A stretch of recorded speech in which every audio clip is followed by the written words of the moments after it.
On today's video, wait, I feel like that looks like I'm on The Price is Right showing a product. Let's do that again. On today's video, we're looking at leveling bases and why I think you need one. I'm going to go from the cheap to the better and tell you why I like the better one and just give you some help on picking one out, because I think this is something that you absolutely need for your video or photography work.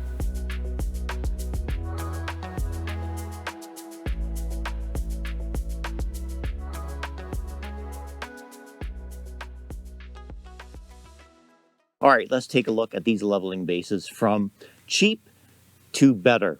First one is the Neewer leveling base. Costs about 50 bucks on Amazon or eBay.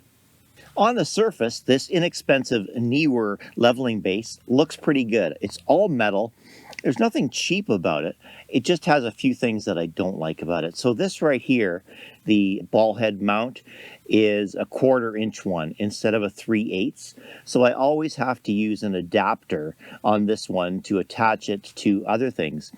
And it just, if you've ever used those little adapters, sometimes they're hard to get out of the other thing that you're putting onto here when you need to get it out quick. And it just doesn't seamlessly go from here to other 3/8 because I got to use the adapter or other quarters. So it just, I wish it was a 3/8. It'd be so much easier.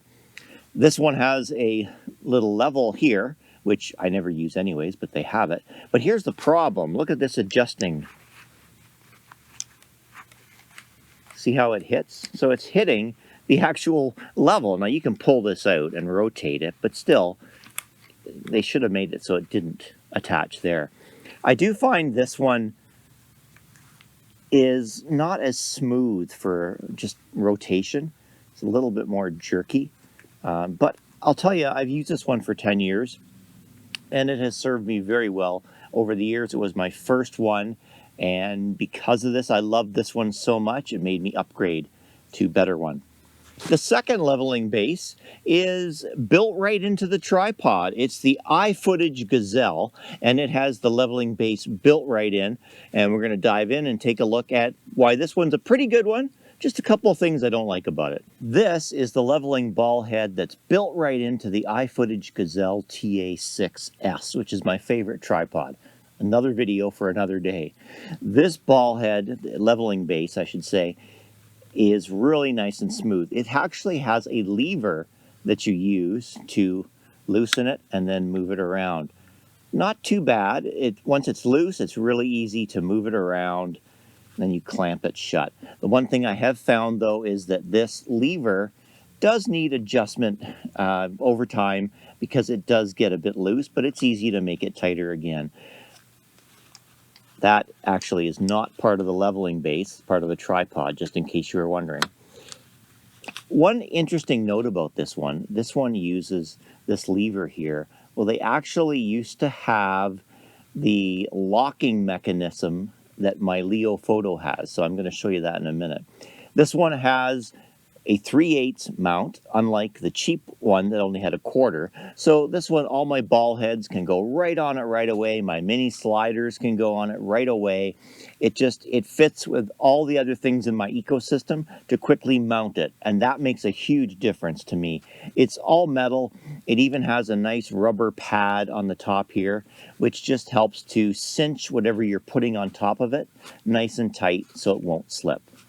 And now let's look at the Leofoto leveling base. This is my favorite one, the most expensive one, and it is the best one. And I'm going to tell you why. It's phenomenal. It's got the 3/8 thread at the top. So again, like the iFootage one, this fits with all my products in my ecosystem. I can put them on really quickly. It's got the leveling at the side like the other ones, big deal. I don't use that very much. But this locking system has this collar here that you simply turn, and you can see how firm that is in there. It really locks it in there. So once that's undone, now it moves. So this really moves smoothly, this one. I really do like this one for how smooth it is. And once you get it locking where it is, you can turn it. You actually want to be careful how tight you turn this, because you can really lock this thing in, and then you've really got to push it to go that way. So I find this system works really well. This is the system that the iFootage used to have, and they actually swapped it out for that little arm that comes out. They went away from this system. I don't know why, but I've heard some people in some reviews say they found this Leofoto one just didn't lock things in. Well, I can tell you this thing really locks this ball in place, and it's really, I'm impressed with it. So just, the overall form factor, I like the look of it. The only thing I wish it had was at the top here, I really wish they put some rubber or something, just so when you have something on there, it's really tight in there.